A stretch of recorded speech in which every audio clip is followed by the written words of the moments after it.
David McNally, helping your business and people soar in a changing world. Real-world experience, unique insights, practical solutions. All make David McNally the leading authority on how organizations enhance the performance and contribution of their workforce. Thrivers think and act in ways that keep moving them steadily and often relentlessly towards their vision of the future. So I want to spend some time with you talking about the business of life, because not only does that affect our level of performance, but it also affects our level of fulfillment. Well, here's the second context, and this is most recently. About 3 years ago, I'm at lunch, senior vice president, large financial services company, client of mine, right here in the Twin Cities, and he made a statement to me that absolutely blew me away. He said, David, I want you to understand something. We're not bringing you in here to help us to survive. He said, we're bringing you in here to help us to thrive. He said, you understand the difference between those two things? I said, well, I might do, but I need you to embellish it just a little bit for me. He said, well, look, he says, I'm like you. I believe that language is the software of the mind. Be careful of your language.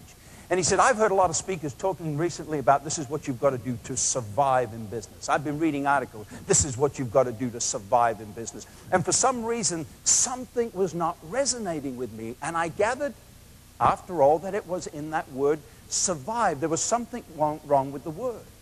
He said, so I went to the dictionary to see exactly what it meant. And it said this: survive, to not die. That was it. Now, he said, obviously, at various times in our lives, that in itself is a very heroic thing. But it's not very inspiring, is it? He said, so I looked up the word thrive, and here's what it said, David: to grow and to prosper. He said, so we should be saying, what do we have to do to thrive in business today? David is a best-selling author and award-winning film producer. Even Eagles Need a Push is one of the most successful corporate educational films of all time, and The Power of Purpose is described as a motivational classic. The power emanates from the deepest part of you, and there is not a human being alive within whom this power does not exist. I believe really the only way you know whether or not you are winning the game of life is how you feel about life. Now, I'm not talking about being a positive freak, jumping up every morning and saying, I am enthusiastic, I am enthusiastic. There are times in life when it's appropriate to be sad. Sad things happen.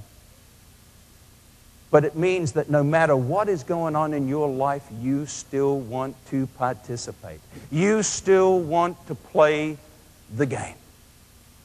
Well, I didn't have that wisdom that I'm sharing with you this afternoon, but let me tell you something. 6 months later, I am still struggling with the question. I was feeling like a guy I talk about in Even Eagles Need a Push. His name was Jimmy.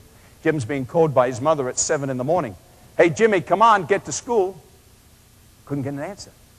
Jim, come on, get to school. No answer. So she went upstairs and she shook him, said, come on, Jimmy, get to school. He said, Mother, I ain't going to school. He says, there's 1,500 kids in that school. Every one of them doesn't like me. I ain't going to school. She said, get to school. He said, Mother, all the teachers hate me. He said, I saw 3 of them the other day. One of them was pointing their finger at me. They all hate me. I am not going to school. She said, you get to school. He said, Mother, why would you want to put me through all that torture and suffering? She said, Jimmy, for 2 good reasons. Number 1, you're 42 years of age. Number 2, you're the principal.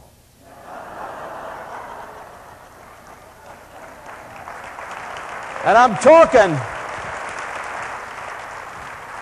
to a room full of principals. And sometimes we don't want to go to school today.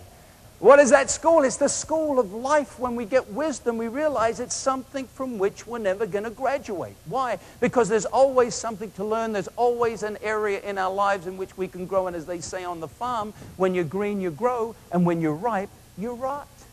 That's the way it works. We can learn to soar only in direct proportion to our determination to rise above the doubt and transcend the limitations. And I said, well, be honest with yourself. What do you love to do? And what's a good use of your gifts and talents? And I came up with the most amazing answer. I loved business. I absolutely loved business. I'd been an entrepreneur since I was 17 years of age. But for the first time in my life, I said, but David, does business serve a worthy purpose? Can you compare it to the Terry Foxes, the Mother Teresas, the Nelson Mandelas of the world? How can you compare business? Well, that's when I believe my business education truly began. When I started to study businesses that have been around a long time, and I said to myself, why are they around a long time? What fundamental purpose are they serving?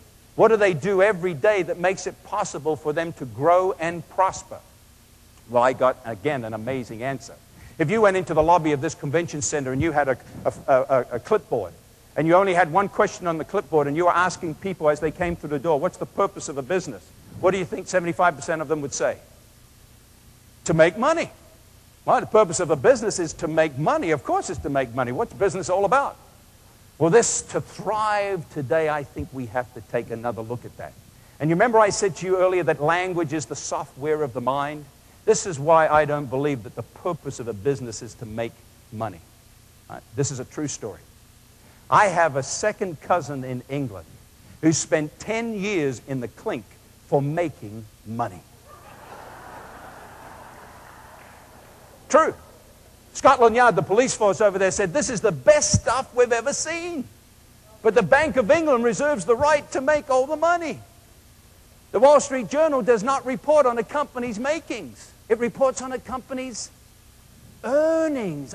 So money is a reward. Money is something that we earn. What do we earn it from? Well, here is what I believe the purpose of a business is. The purpose of a business is to create and keep customers. Why? Because without customers, nothing else is possible. Right? Now, is it important for a business to be profitable? Of course it is. Profit is the blood of a business. And if you don't have healthy blood, you're not going to live very long, are you? But it's not the purpose. This is not chicken and egg. This is horse and cart. Something comes first. Now, why would I be saying that to such an experienced group of people? For this reason. No matter who we are, we need to remember this. Business, just like anything else in life, cannot escape a fundamental principle. And that principle is the principle of contribution. In other words, our success in life is in direct proportion to the contribution that we make. When you were listening to the chairman, the CEO of the company this morning, what I understand was that he was saying, here is how we will contribute to your future. Is that what you heard? And how did you feel about that? Fantastic. You felt wonderful about it. It gave you faith and belief. And that's what a company needs to do. You need to do this as you're building your organization. How do I contribute to the people in my organization? How do I serve them? What distinguishes truly successful people is that they are contributors. They are in love with life and all the possibilities of what it means to be human. Well, then if I'm to become an effective leader in my organization, I need to be aware of the actions that build trust and when they're lacking, diminish trust. Here's the first one for you to consider. Number one, reliability. Do I do what I say I'm going to do? You can let me down once, you can let me down twice, but it gets to be the third time, and I say, nice person, but unreliable. Why are some of us unreliable? We don't do it intentionally. We do it because we promise too much. We overcommit ourselves, and therefore we let people down. Hold back. Make sure you can follow through on your commitments. Here is a second element of trust, being straightforward and honest. When you're building relationships with other human beings, you need to be compassionate, you need to be sensitive, but you need to be honest. Don't let people walk away from you saying that's what they said, but I really don't think that's the way they felt. Yes, that means that sometimes people will walk away from you and they may not like what you said, but at least they can trust that that's how you honestly felt. Here's a third one for you. Openness. Have you ever noticed that poker is not a team game? You ever noticed that? When you're playing poker, the one thing you don't want other people to see is what? Your cards. But if you're building a team, You don't want to walk away from someone saying, I think they've got a few up their sleeve. You want to be open. You want all the cards on the table so we can make the best decision for everybody.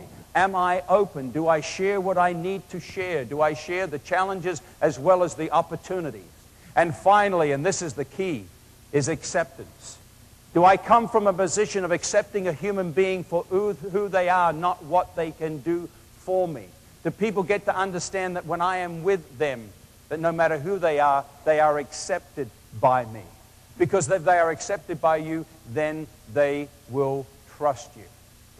David's personal development program, Eagle Soaring to New Heights of Personal Achievement, has been dubbed the #1 personal empowerment program in the world. His books and inspiring presentations have been a critic's choice in publications worldwide, including the Wall Street Journal, Information Australia, and Successful Meetings magazine. David draws from his experience within the international business arena to not just motivate, but inspire hundreds of organizations to soar in our changing world. The mother eagle was gently coaxing her offspring towards the edge of the nest. And as she did, her heart quivered with conflicting emotions. Why does the thrill of soaring have to begin with the fear of falling, she thought. Well, it was an ageless question, still unanswered for her. As in the tradition of the species, the nest is located on the shelf of a sheer rock face, and below there's nothing but swirling air to support the wings of each child. What if this time it doesn't work, she thought. Well, despite those fears, the eagle knew it was time. Her parental mission was all but complete. There remained one final task: the push. So the eagle drew courage from an innate wisdom. She knew that until her children discovered their wings, there was no purpose for their lives. Until they learned how to soar, they would not understand the privilege it was to have been born an eagle. The push was the greatest gift she had to offer. It was her supreme act of love. And so one by one, she pushed them. And one by one, they flew. So this afternoon, if in some way I have pushed you, most importantly, if I have contributed to you, then I have fulfilled my purpose. It's been a great pleasure to be with you. Thank you for inviting me. Thank you. Thank you very much. Thank you. Thank you. Thank you. Thank you very much. Thank you. Thanks. Thank you very much. Thank you, Steve. Thank you. Thank you.